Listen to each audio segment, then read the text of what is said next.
Vraiment, il y a une grande joie dans mon cœur.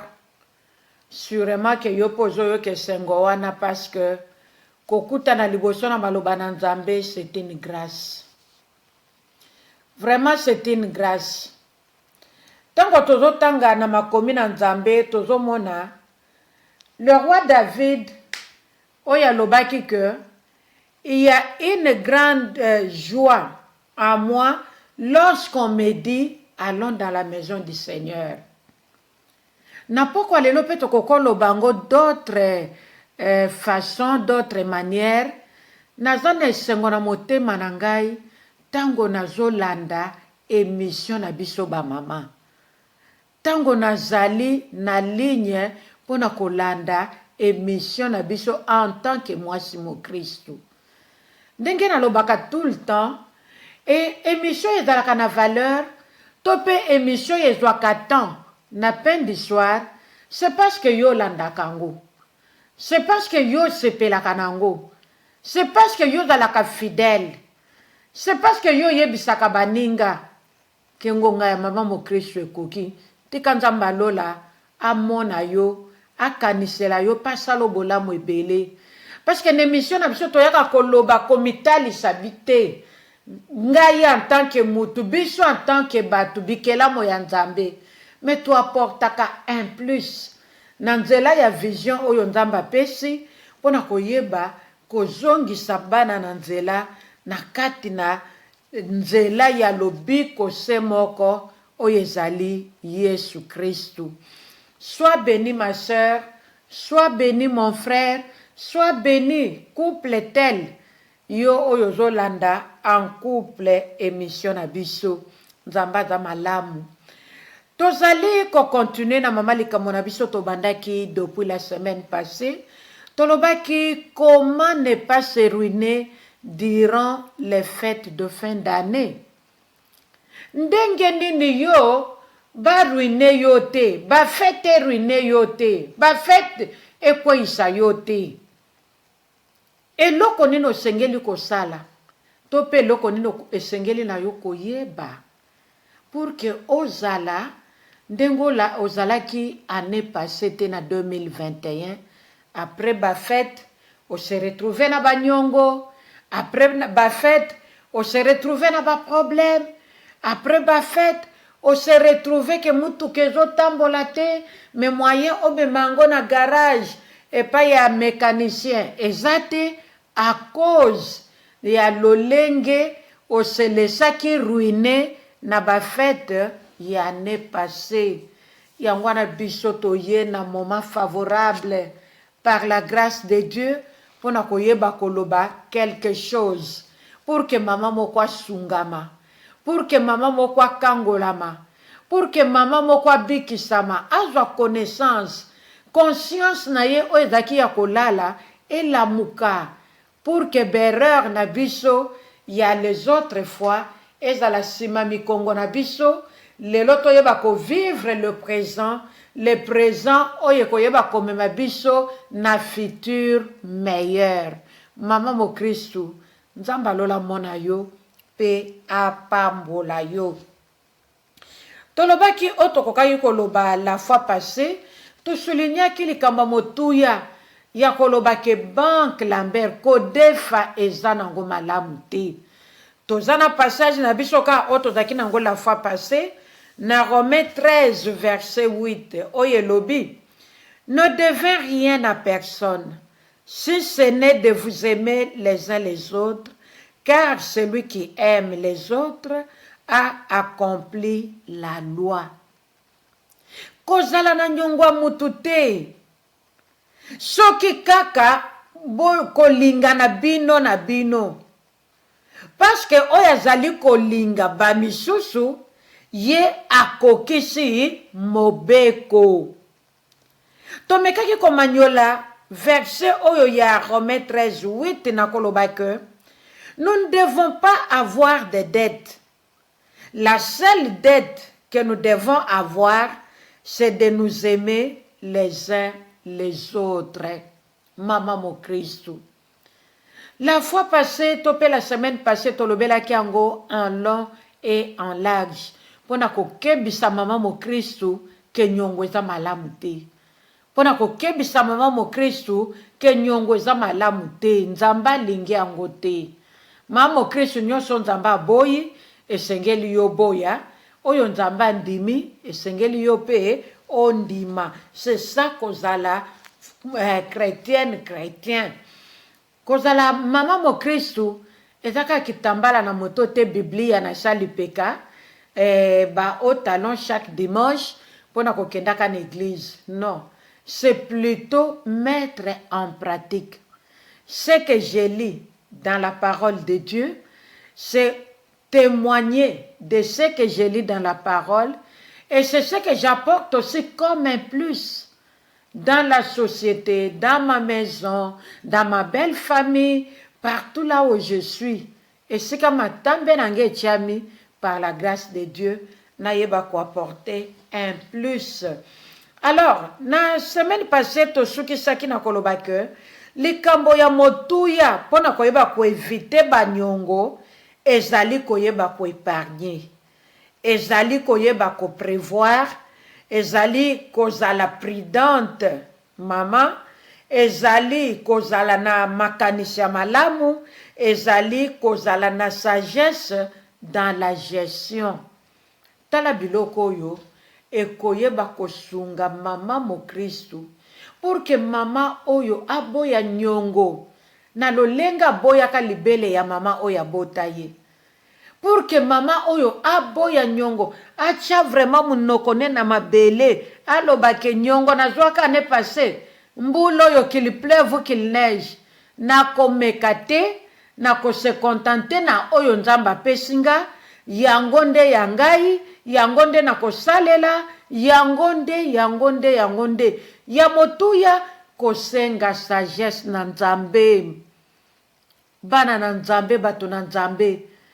Je peux avoir 100 euros, même moins de 100 euros, mais soki naza na boanya ya Nzambe, soki naza na sagesse ya Nzambe, et là, tangai, je m'en sortirai avec ce que j'ai dans mes mains. Parce que la Bible dit que nous devons nous contenter de ce que nous avons. Yango bapaka ba oyo ba précédaka biso ba mikolo na biso ba loba na mboka na biso ya bato mangala balobi nzete oza nango na maboko to nzete na nza nango na maboko yango nde na kobomela nyoka. Est-ce que tu comprends parabole wana, tope expression wana, c'est ça la sagesse. Oza quelque part maman mo Kristo, omoni nyoka. Yo na maboko na yo tu te trouves na branche moko ya nzete. Nyoka zoya avec fureur. Pour asseoir yo, à transmettre yo venin na ye et kaka lek venin zokota yo po kati motema. Yo koloba te na bwaka nanu branche na zanango na kende koluka nzete penza ya vrai sens ya mo parce que oyo eza kaka branche tope sous branche ya nzete ekwedenga te. Mais nyoka wana koswa yo perdre vie à cause ya manque à sagesse. À la place, qu'est-ce qu'il faut faire? Na oyo zanango tu essayes de te défendre. Po nyoka pa kolinga te ke yo beta yenzete. Ayebi ke soko beti yenzete, ye pa kokufa. Nzeto zanango na maboko ma sœur. Yango nde yo kobomela nyoka po yeba ko se défendre. Soki te nyoka nde akonuire vie na yo, o perdre vie ya tikali. Je crois que tu comprends loko wana. C'est la même chose. Ba fête, c'est la fin de l'année. Il faut que des magasins. Mikolo yo soko ken alimentation somo. Soko ken magasin ya bilamba somo. Ça fait au moins 2 ou 3 semaines que l'alimentation est pleine comme le cas d'habitude. La question que moi je me pose personnellement, alimentation, ezo kabola biloko ya ofele, ou alors chacun paye selon ses moyens et comme d'habitude. Bah maman, nous devons faire attention. C'est la fin de l'année. C'est les fêtes. Ngai fona lamba boye. Nako lamba biloko nyosho nzamba kela na mokili. Nako lamba nako tondi sa mesa. Même si je n'ai pas invité. Nako lamba. Comme ça, là, na bando beta téléphone, na bando yebisa batu, ke na lambi boye, na tumbi boye, na sali boye, na zongi si boye, na lati boye, kabe oya mikolo yo wana, oye bimi kaka lelo, oye biango. Ba maman, to ça l'attention. Fête ya fin de l'année, et même biso na ruine te. Et même biso na libebi te. Et même biso soki na likambo nini te ba maman. Messager Sanzambe et la tabiso. Yango rapidement tozoleka na koyeba kotalisa quelques exemples. Oye koyeba kopesa maman mo Christu sagesse dans la gestion. Likambo gestion tolobela kango chaque année.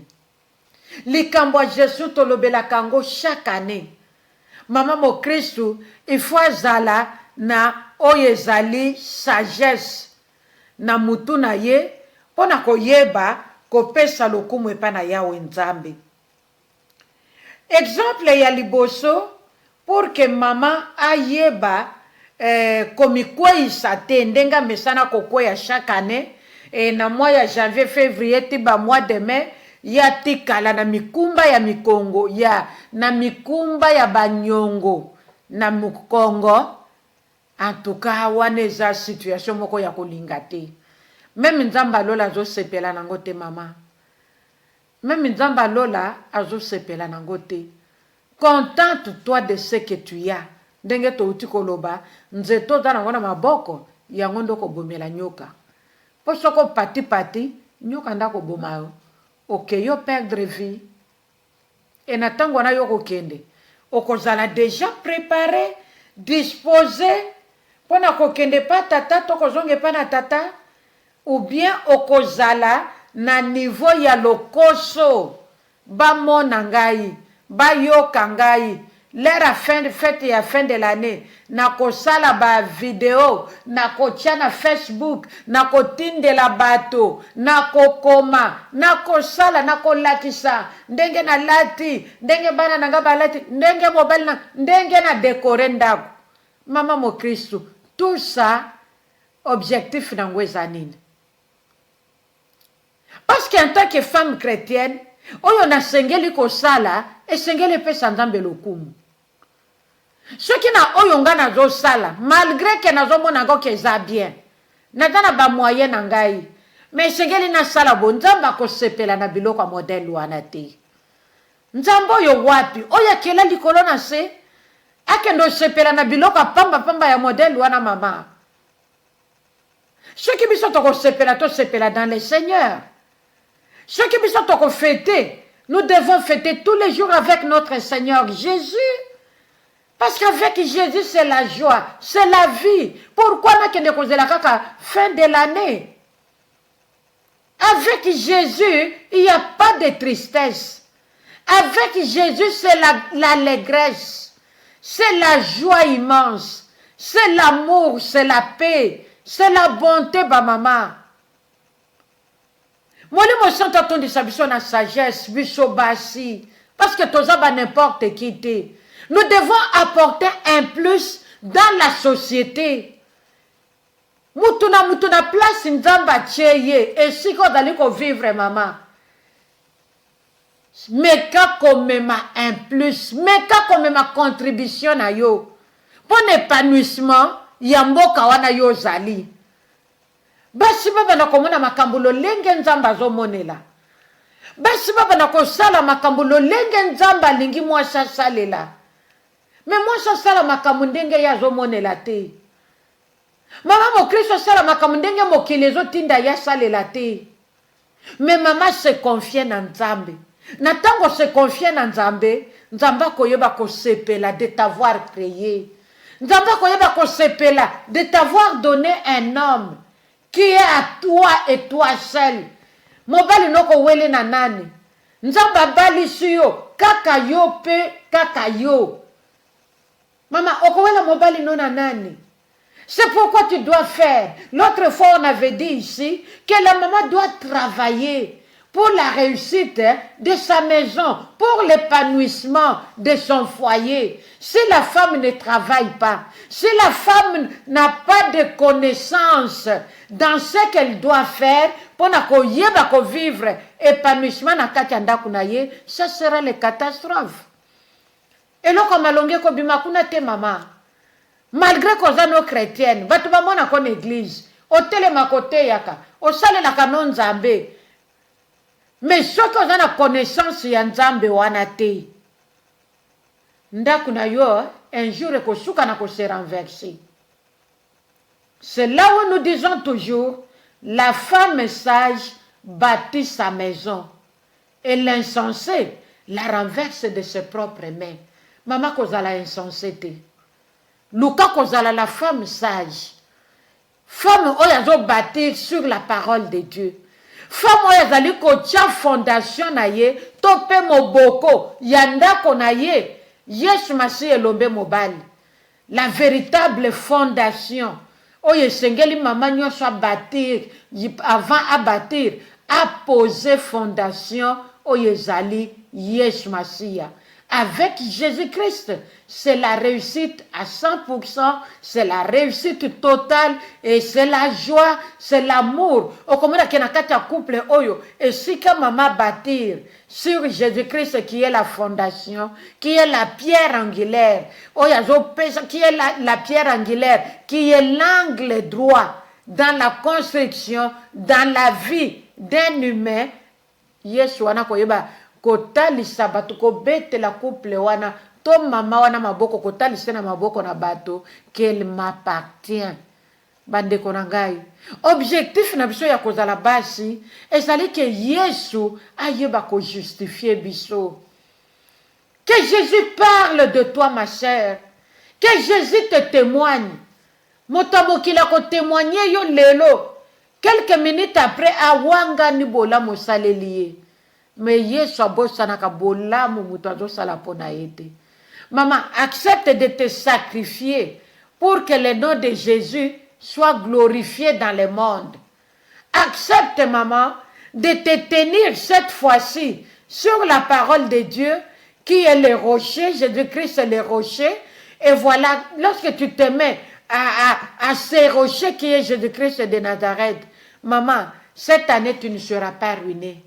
L'olengo zaki ruiné na 2021, na 2020, 2019 et que sais-je encore, cette fois-ci que l'Esprit du Seigneur t'aide à comprendre ces choses, à les mettre en pratique afin que le nom de Jésus et l'ombe mobali et à la célébrer dans ta belle famille. Ba yebela yo mwasi ba nyongo, ba na quartier na yo, ba yebela yo mwasi ya ba problème na batu, ba yebe makamambongo ba ozala kano mwasi moko sérieuse te. Mais cette année maman, oyeba ko sala exception avec le Seigneur notre Dieu. Cette année, oyeba ko sala la différence afin que mokili ezongisa gloire epai na Yahweh Nzambe.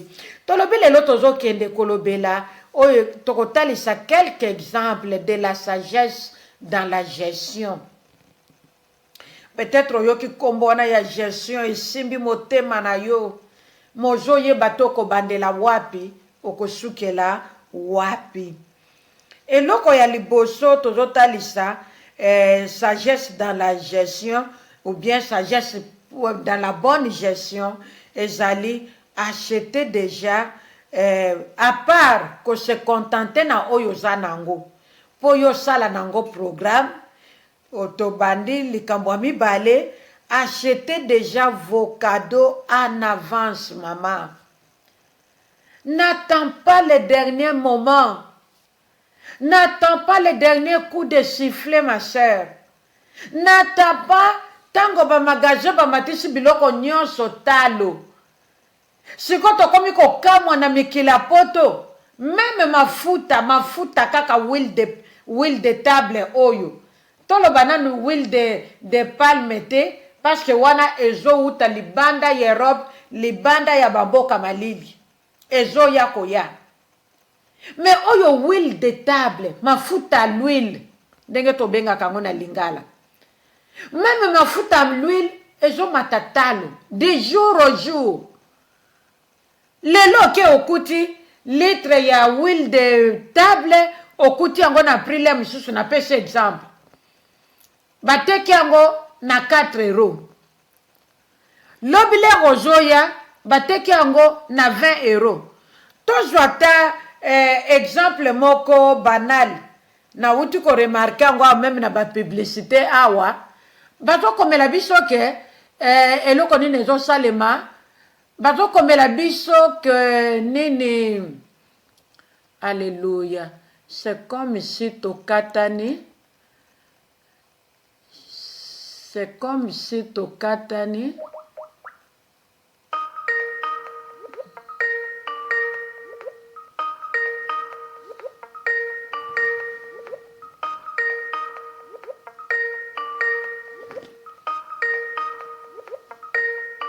Personen du försöker nå är inte tillgänglig just nu. Lämna ett meddelande efter tonen. När du är klar lägger du på.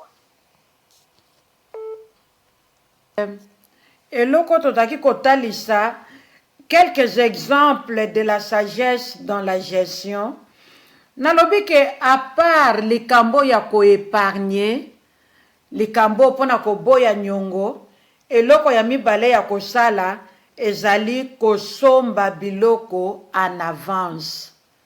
Ezala programme mama mokristo akozala nango pona ndaku na ye. Ezala programme mama mokristo akoyi kozala nango pona bana na ye, pona mobali, pona ye moko. Ba moma boye eza pe ba moma malamu ya kokanisa ba famille esika to uteli, ya kokanisa ba famille esika to baleli. Alors tozoloba ke eza malamu koyeba kosomba ba cadeau en avance. Kozela le dernier moment te, kozela le dernier minute te, kozela te tango bato nyonso bakomo kima na ba magasin, na ba pagano, na ba ate, na biso ba chrétien, tokomi kokende kowela.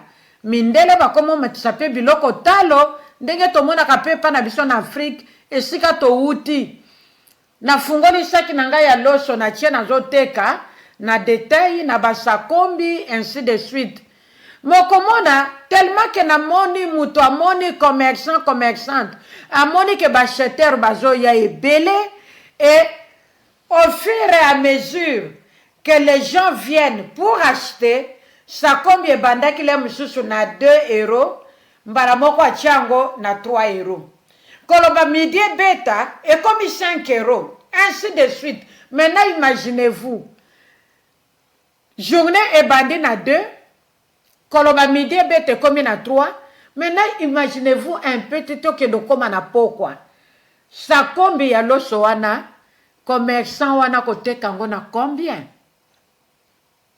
C'est là où nous disons que biso ba maman, nous devons dévancer le monde. Parce que notre Dieu qui nous a créés a fait sa biso sagesse. Nzamba fait sa biso sagesse. Nzamba fait sa biso boigna. C'est là où il nous a dit que nous sommes créés à sa ressemblance. Toza lokola nzambe. Et sengeli to pratiquer sagesse en nzambe. To sale la boigna ya nzambe. Pour que mokili e ruine bisote ba mama. Likambo ezali awa n'accepte pas que année oyo yozala ruiné, ndengo zalaka ruiné depuis toutes les autres années avant tolobela makambo lelo. Toyoba kosomba biloko na biso en avance et kozala malamu mingi. Tozo yeba lelo ya ta mafuta ya huile de table. Huile de table et pas na biso en Afrique. Et là quand même na prix à likolo par rapport à huile de palme. Mais en Europe, on commande que huile de table est quand même un prix passable par rapport à huile de palme topi mafuta mbila.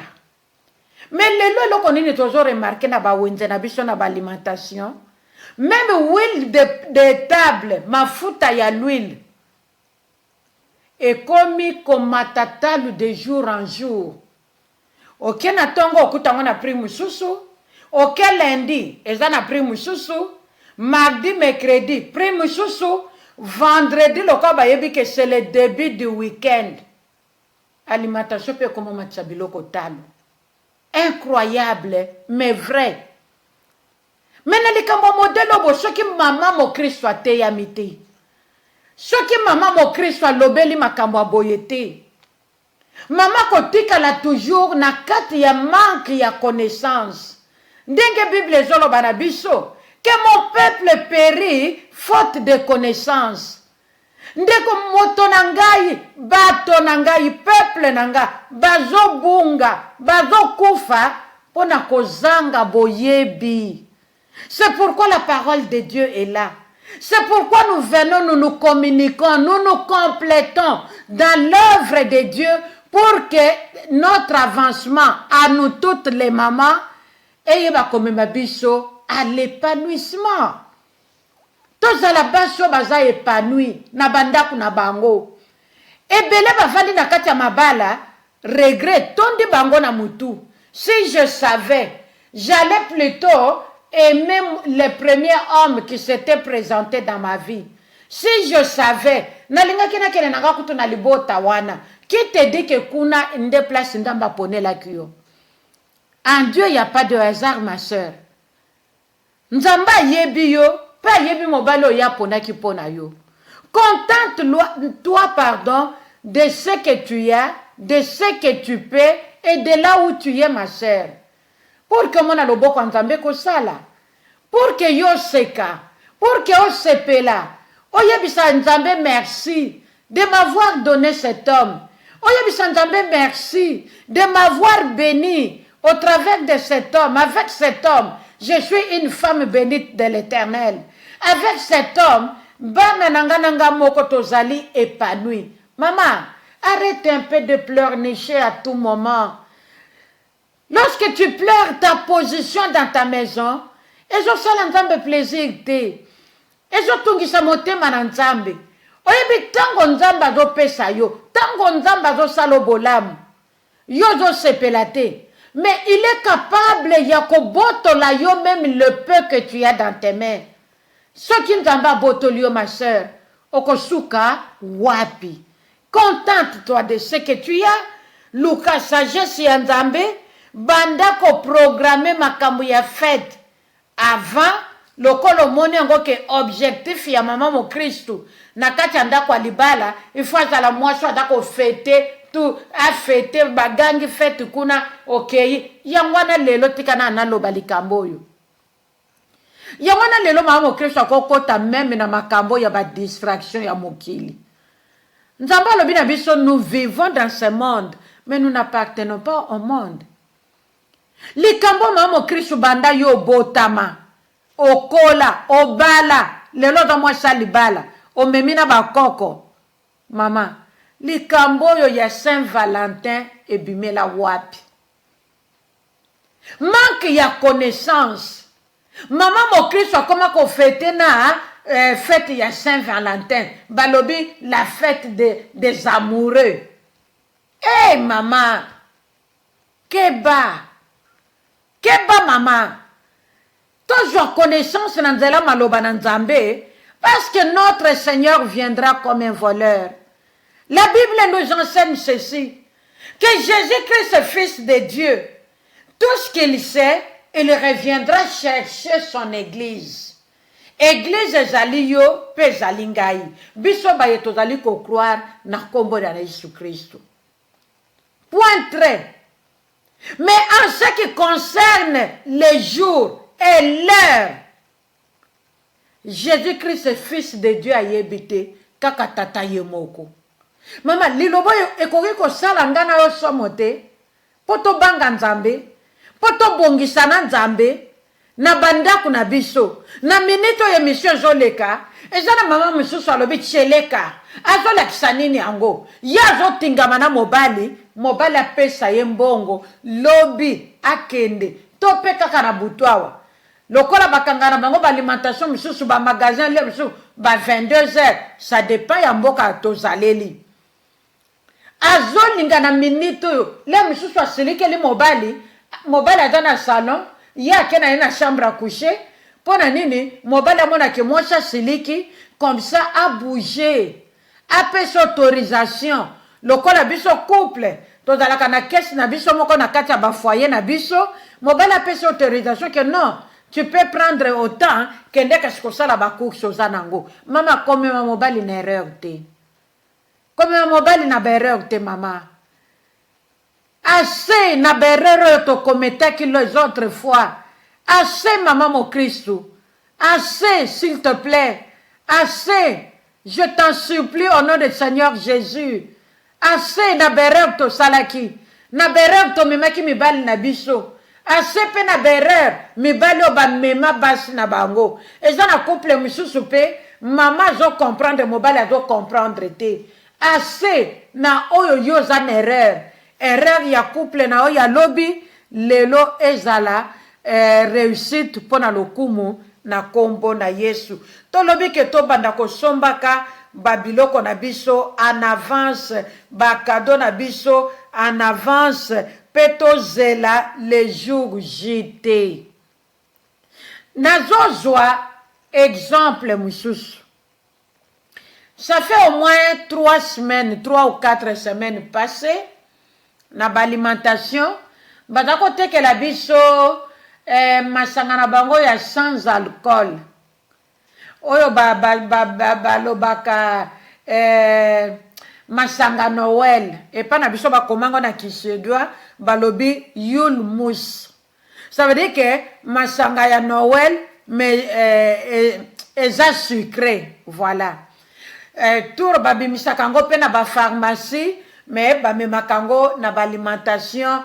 en tout cas ezalaka toyebi yango peut-être yo kuna bazobenga yango na monoko selon place yo vandeli.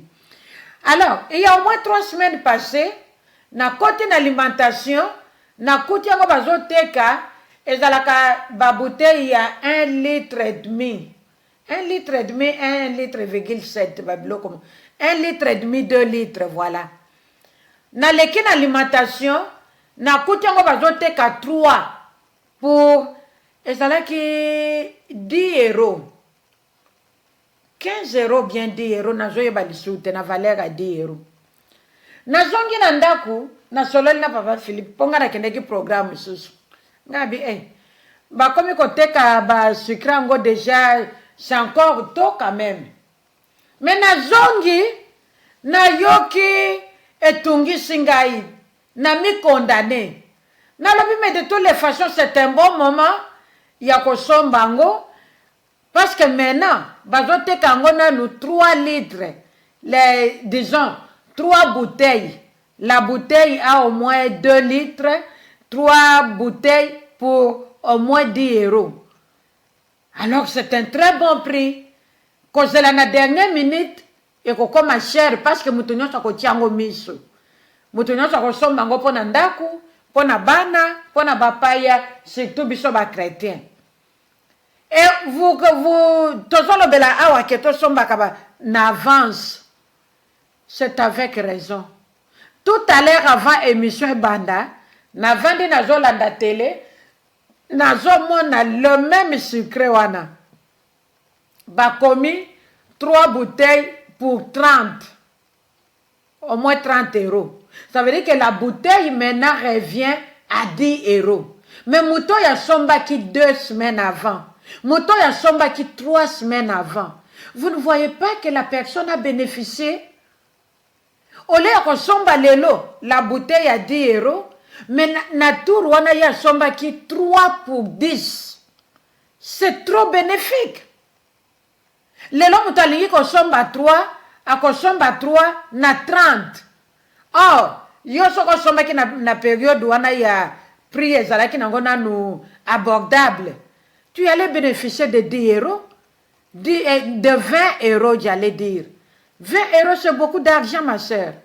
Avec 20 €, okokai ko bakisa nango eloko mosusu na oyo ezangi na ndaku, pe soki osombaki na yo, okoyi kotia yango lisu na kundulupin. Okoyi kozongisa yango na mwa kese na biso oyo ya économie forcée. Tala ndenge mama mokristu esengeli na ye ko réfléchir.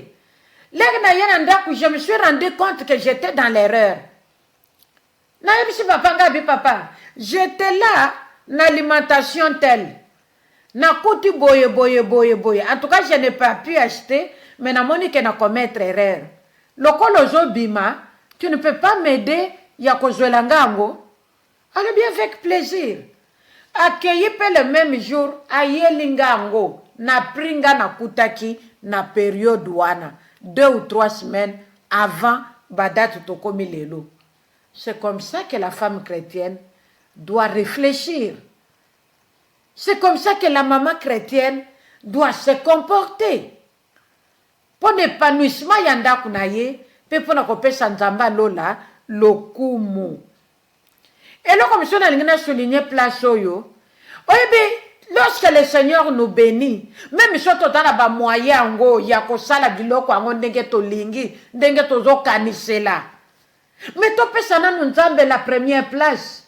Denge to lobaka na émission na biso que d'abord le Seigneur na tout na nzambe na bien oyo pesinga na misolo yo pesingai na bénédiction na zanango. Comment gérer mes bénédictions? To si to lobelango pe na ba émission na biso précédente. Comment gérer les bénédictions que Dieu me donne? Maman Christ, lorsque émission zoleka, ezalaka pona minute wana te. Mais tout zango pour la vie. Et qu'on servir biso. Et qu'on servir bano yotoboti parce que toko solo na bana. Toko yeba ko éduquer bana selon le Seigneur. Ce qui est aussi to balisi, tozana bakoko toko zo bakoko, toko zo bakoko lo, pourquoi pas? Mais ce qui biso moko, mituna biso ezo retenir le côté, tozo simbe le côté, tozo tikala kaka ndenge wana. Ndeko moko atuni ba famia mama na ya lobi bino ba mama kuluto ba maleki nanga ba tantini nangai. Est-ce que bino na mama nanga bokola kaka na ndaku moko? Bokola kaka na ndaku moko? Ah oui, tokola kaka na ndaku moko. Ba parana biso kaka bango wana moko. Mendenge nini mama nanga taka na makamu na ye ya ndenge misusu. Bino na mona ka bino pendenge mosusu. Mama mwana kamwa yo na ndenge ya malamu, me na ndenge ya mabete. Mwana kamwa yo na ndenge ya bien, na ndenge ya positif, me na ndenge ya négatif te. À suivre ba mama. Kozela le jour JT. Na kutu tokomi le jour JT, mais l'alimentation est peli moto.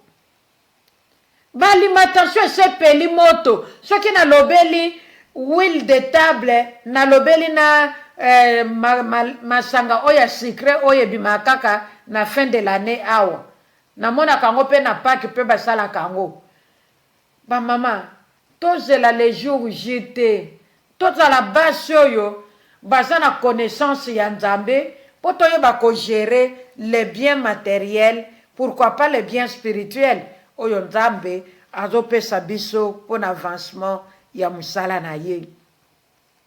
Et là, comme il balait pour la sagesse dans la bonne gestion, ezali ne pas dépenser pour impressionner. Ne pas dépenser pour impressionner. Na somba pona la kisabango. Bako vivre ngai. Bako yeba kenga pena zalaka. Mama yo na nani? Yo na nani?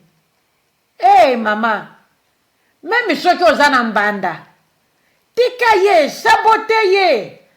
Oyebe sala kapase, oyebe ke mbanda zali, mbanda zo sala tout, yo yeba ke ya zali. Mais yo yoka, omona peye, beaucoup tana pe na belle famille, osa kuna te. Ok na belle famille ko, osali, osabote ye. Je ne la connais pas. Ce qui peut moto pesi est parce qu'à moto. Yemloka kokamwa, na belle famille peut ba kokamwa. Mais impressionné, on ligue ko impressionner nani, pepo na nini. Ce n'est pas notre Dieu, ce n'est pas l'enseignement de Jésus. Na sala bongo pona ko impressionner bango. Ce n'est pas l'enseignement. que nous avons reçu de Christ. Jésus n'était pas venu pour ça. Il n'était pas venu pour ça, maman. Impressionne-toi toi-même. Impressionne-toi toi-même. Ce qu'on est impressionné, tu es dans l'erreur, ma soeur. Tu as la place yoko yelaka. Tu es toujours ruiné parce que yo n'as pas impressionné batu. Nzoka nde tio sala kangoko et tiraka nango attention ya mutu moko te. D'ailleurs batu basekaka yo tango sala kango. Les gens se moquent de toi. Yo ye bakate. Et tu continues à le faire. Que le Saint-Esprit te saisisse ce soir. Au nom de Jésus, maman, yo n'as pas impressionné. O arrêté na biloko wana pe opesa lokumu epana nzambe. Eloko misatu, attention aux achats à crédit. Ndenge Bible boyi nyongo mama na ngai. Awa pena sagesse nzamba pesi biso, to boyi biloko ya kosomba à crédit. À crédit mutazo pesa yo à crédit. Au lieu aux ana 20 euros. Au lieu que nous sommes lorsqu'on a yo cash, n'a pris à 20 euros, mais moutoya ko présenter yo lorsqu'on a msusu qualité wana, la msusu pe qualité o lingaka te molobi ah bana bakolia kaka. Ngana lingaka na kutu kwanga na semuli. Bakolia na bango kake koleka kaka. Lokola ya ye nango na 25 na 30 tika na zwa kaka. Mais ozana 20 na yo mama. Au lieu que de kosomba cash, ndengo so salaki programme.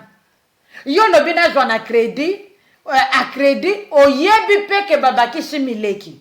Et kolobele le côté, ozana na somote, et tu t'engages maman. Pourquoi? T'as la place moi si mon Christ soit au bunga. T'as la place moi si mon Christ soit au bébé nzambe. Non maman.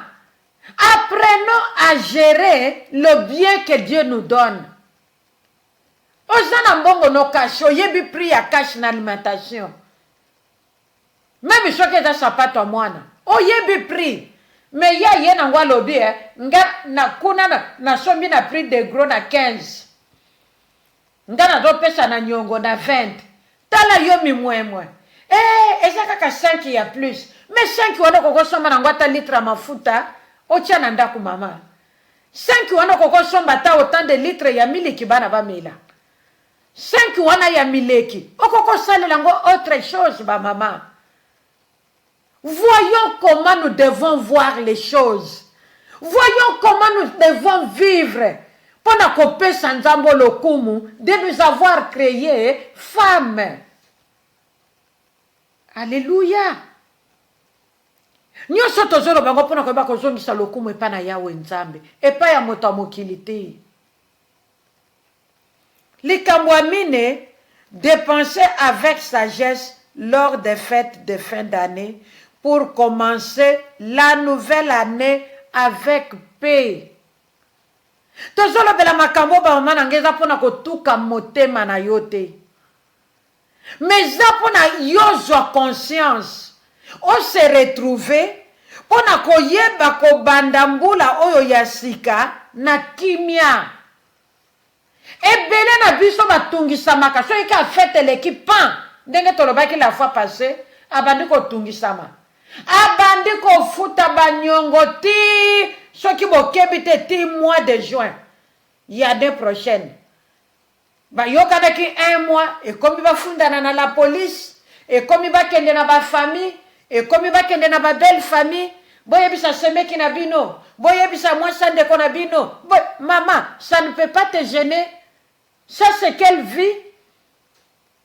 Boye bisa mwasa ndeko na bino, boye bisa semeki na bino, boye bisa yaya na bino. Toyokana ki na mois de janvier, alobi na nga na février, seko to komi na mars, to komi na juin, afuti na ye nyongo angote. Entre-temps, lokole ezalaki banque Lambert.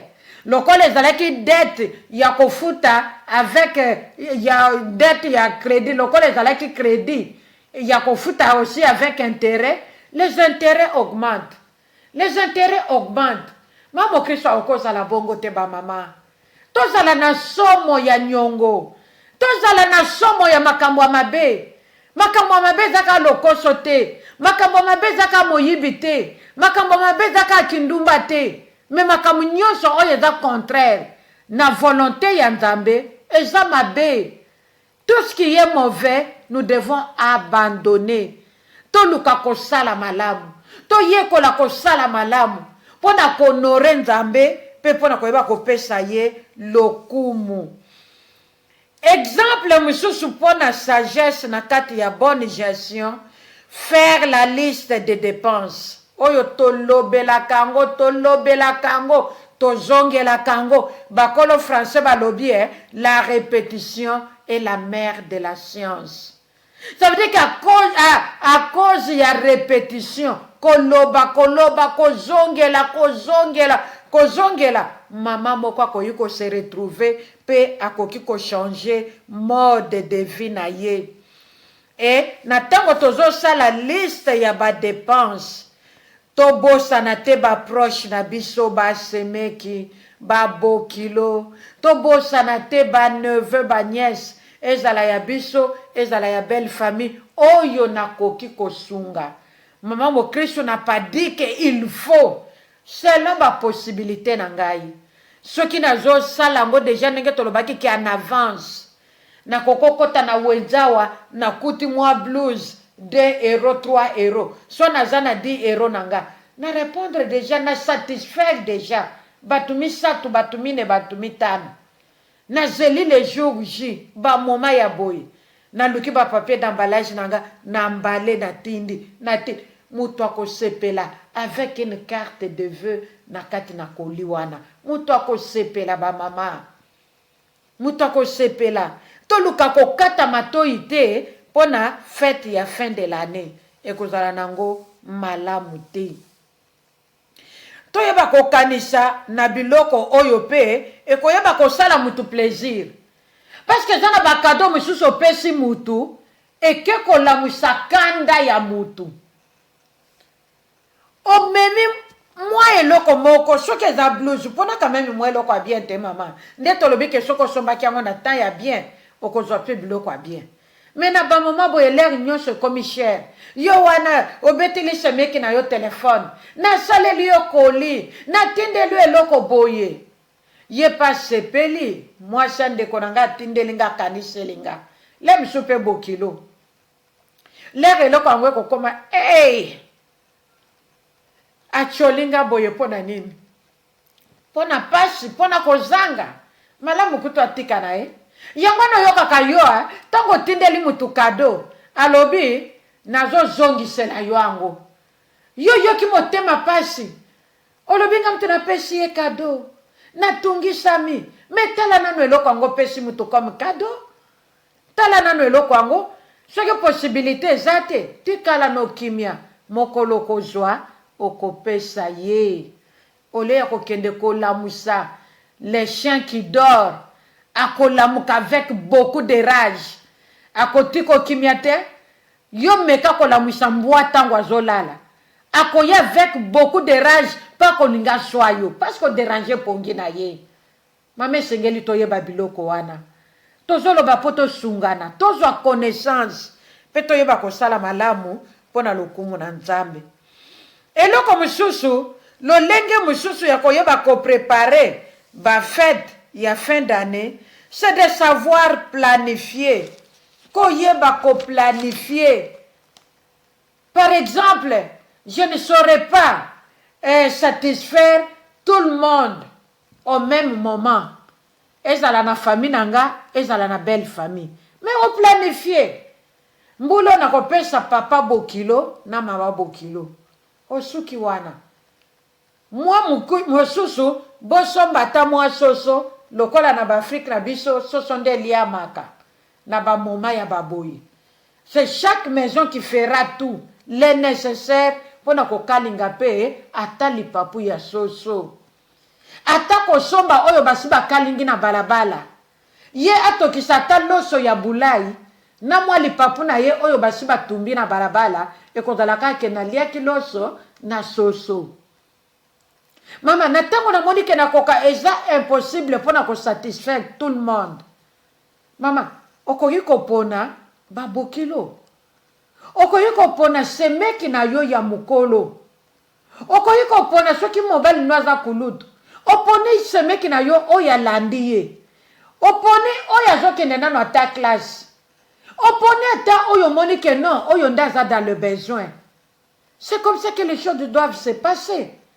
Nous devons ordonner.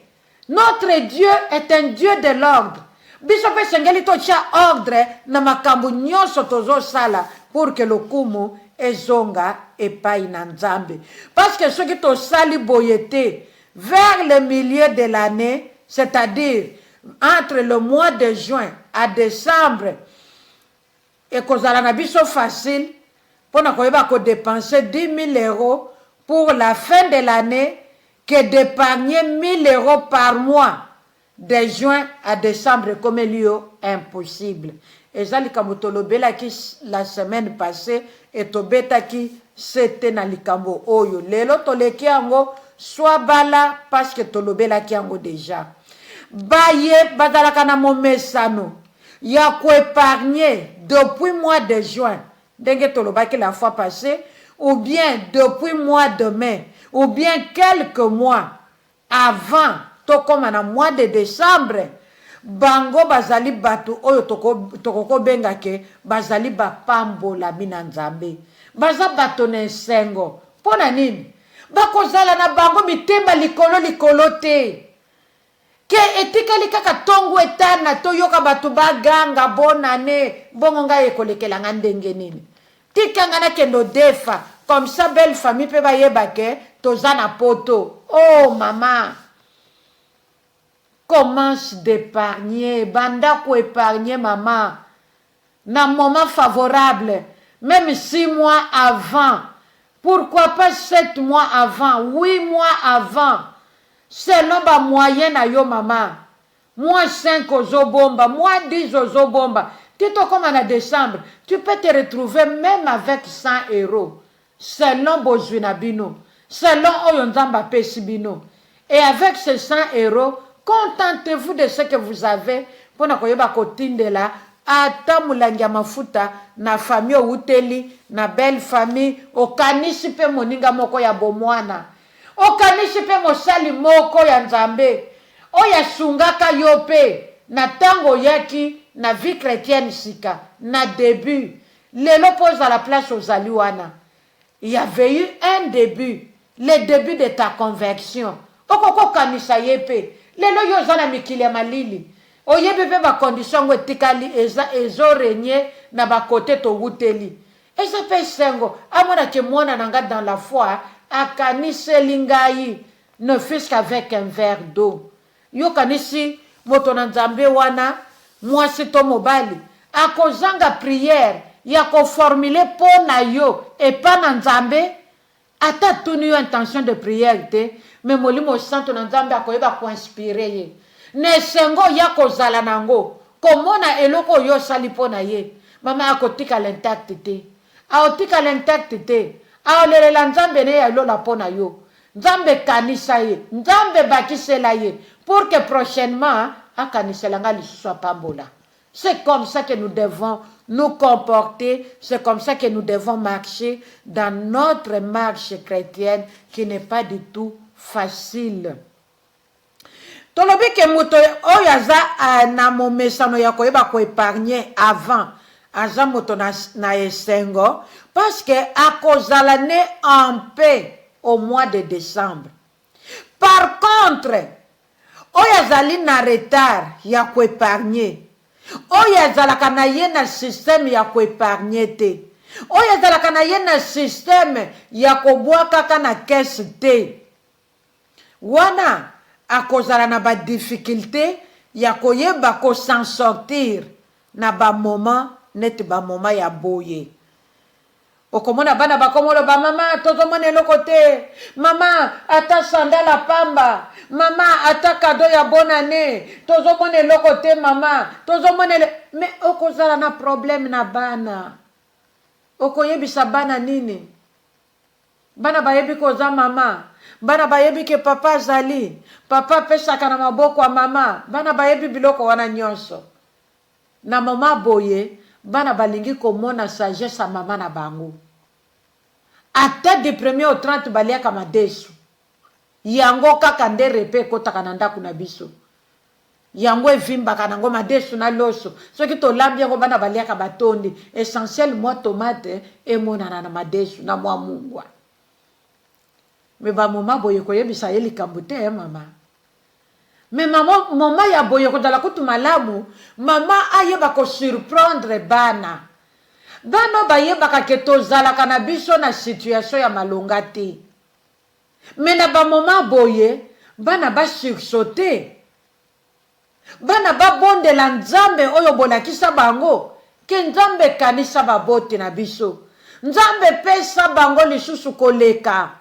Oh, nazwi chemise, nazwi pantalon ya sika, nazwi soulier oyo angese tobokaki, na ba neige oyo na malili oyo. Ata na tie chaussette ezaki nango lisuko sunganga te. Okoyoka mabanga na ya ba neige ezo traverser même ba chaussette nazoyoka on dirait naza nanga na lipapa. Mais nazwi soulier, nazwi kedge, nazwi basket. Oh nzamba lola kanisa baboti nanga pambola bango lisusu pona mona ya koleka. Mama, toza pe na besoin ya bana na biso babondela pona biso. Toza na besoin bana na biso balelela pe nzambe pona tina na biso baboti na bango.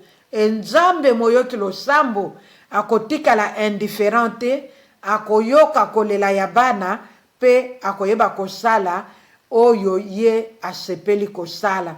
Tolobi ke mwasi oyo atiaka na ye aparte ayebaka koepargne te na bamoma boya koyeba kosan sortir te pe akozala akose sentir dans l'obligation ya kokende kaka kodefa. Mama mo Christ tolobi cette année pas de dette pour la gloire de notre Dieu. Yo moko témoigner nzambe ke nazalaka mwasi ya banyongo, mais cette année Dieu m'a fait grâce, je me suis contenté de ce que j'avais dans ma maison. Et la gloire, ekoyeba kozonga, epai nelombe Yesu. Épargner, c'est une sagesse qui doit absolument accompagner une bonne épouse dans son ménage. Alléluia. Nazozonge la phrase oyo. Épargner est une sagesse qui doit absolument accompagner une bonne épouse dans son ménage. Yeah. Mama to senga molimo santo na nzambe ayeba kopesa biso sagesse ya koyeba ko épargner pe nzamba lola akoyeba ko sepela na biso. Les fêtes de fin d'année ne doivent pas nous éloigner de la présence de Dieu. Yangote fête ya sukambula yangote nde ekolongola biso na présence ya nzambe. Parce que moi si chrétienne azali kozela seulement ba moment ya boyete po yalia amela alata pe achamuka ndenge ya sepeli. Non, c'est comme je l'ai dit ce soir, en Jésus-Christ nous fêtons tous les jours. En Jésus-Christ, c'est la joie tous les jours. En Jésus-Christ, il n'y a pas une date. Oh, tolobi ke lelo da mukola ko sepela na Yesu. Non, avec Jésus, c'est la joie. 24 heures sur 24, pendant toute l'année et pendant 365 jours. Mama mo Kristo makambo yo. Evanda na motema na yo. Evanda pe na motema na nga. Ebota mbuma. Yesu Masia aya kokuta biso na kati na enseignement na ye pe na kati ya kosalela yango ekozala esengo mingi pe Yesu akoyeba kosala biso bolamu na kosukisa na pokwa lelo mpo na kosuete biso toutes les bonnes fêtes à toutes les mamans et à toutes nos familles. Bonne fête à tout le monde. Kimia nzambe zala na biso. O toza nango na maboko yango nzambe apesi biso. To sepela na oyo tozwi pe toyeba ko rendre gloire epa na nzambe. Bonne fête à toutes les mamans et à toutes nos familles. Bonne fête à la radio Pain du Soir, partout dans le monde. Pourquoi pas la communauté chrétienne dans le monde entier. Bonne fête à nous tous qui croyons au nom de ce grand homme en la personne de Jésus-Christ de Nazareth. Nous rendons gloire à Dieu pour ce soir. Je crois que Maman Christ to suki wana. To rendre gloire et pas Nzambe, pe to pambolie, po to yebi ke yo pambolami. To yebi ko bikisami, to yebi ke lokumu ezonge pana yawe Nzambe.